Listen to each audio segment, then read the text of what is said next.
the past few years. And about 3 weeks ago, I decided to make a new website, or as I like to call them, interactive web property. And it is called Price Monkey. Oh man. And it is the worst price comparison site You have the best pitches. Yeah. This is like the worst hotel ever. They actually have people actually go to this for studies. Let us look for bacon.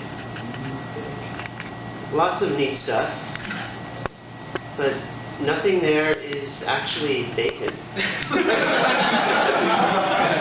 That's the main problem. My wife found this problem because she wanted to buy someone an iPad for Christmas, so she entered iPad. And there's no iPad. All these things are things for an iPad. That's an important distinction. And I learned something about relevance. When you see things that are sort by relevance, it's no longer a mystery, because I will tell you what relevance is. It is the things with the shortest names that match your query.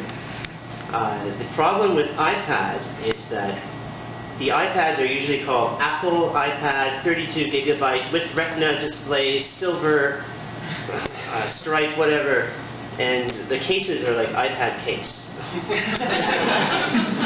And that's why they're not in the first 100 results that I show. So I pondered this for 3 weeks now, and I eventually came up with a solution that I will tell you about. Yep.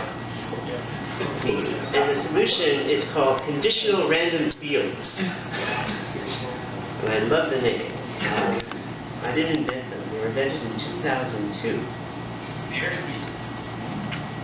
So basically, I have 1 million products that my computer at home, I'll show you a picture of it. I wrote the code in Golang, so everything runs on here. It's running on there right now.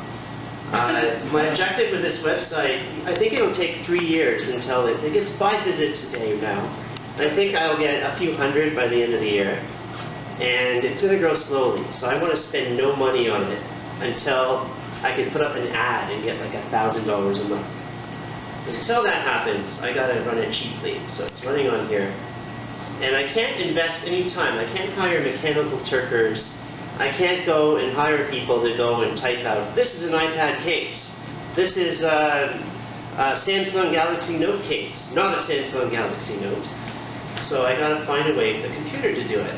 And there is a way.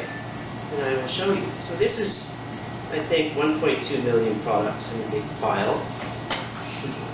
No, 800,000 only. There are some duplicates I got rid of. And for each one of these, what I'm interested in is saying, the Zuo Elmwood Union Square chairs. The important part here is it's a chair. And I don't care about these other words. Maybe I care that I want to separate these things out. And so what I did last week was I did that. I spent like, I don't know, 10 hours with fairly mindless work doing this. And I said, well, what is it? This is a SFP transceiver for Cisco. And I did like 1,500 products. And they're fairly consistent because I did them all. And I got really tired and I couldn't even talk at the end of the day or answer any emails. It's very exhausting work. But I did that for a reason, to train a conditional random field to do it for me. And you can do the same thing too, because the conditional random field is really easy to use. So first of all, let me back up a bit and tell you a little bit about nouns and verbs. So let's say I gave you a sentence. Harper gave a speech. And your task is to find all the names in newspaper articles and say who they are. Well, you can see this, and it gives you some subtle clues, like blank gave. Well, gave is a verb, and Harper must be someone that can do a verb, so it's probably a name. And who gives speeches usually? Well, Prime Minister Stephen Harper. So this is using information from the word gave. So we can label this as a person. So all we have is like, don't know what that is, verb. I can't type because this is a Lenovo ThinkPad. Don't buy them. They ruin those. And speech is why is this? Speech is a noun. So something, verb, a noun, and what we can say is people can give the probability of this, I don't know what it is, being a person is a little bit high because there's a verb. People can do actions. And we can also say, so we can say maybe this is a person.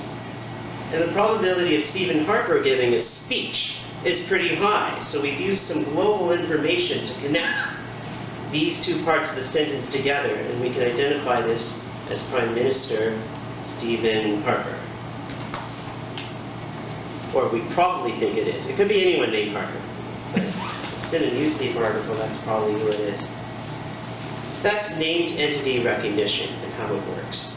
And we usually use some tools for this in natural language processing called the hidden Markov model. And the hidden Markov model is basically, if you think of a Markov model, you think of those games where you generate random text. And you might have seen these where you can feed a bunch of movie reviews in it or the Bible or something, and it generates. And then you say, generate the text, and it randomly spews out a whole bunch of sentences that make no sense, but it's created them from this input that you've given it based on probabilities of exactly two words following, or one word following the previous word. And that is kind of what this is, a hidden Markov model is doing. But a conditional random field is an extension of that can take information from any part of the sentence and use it to compute information about the word that you're interested in. Now, I'm going to give you a complete example.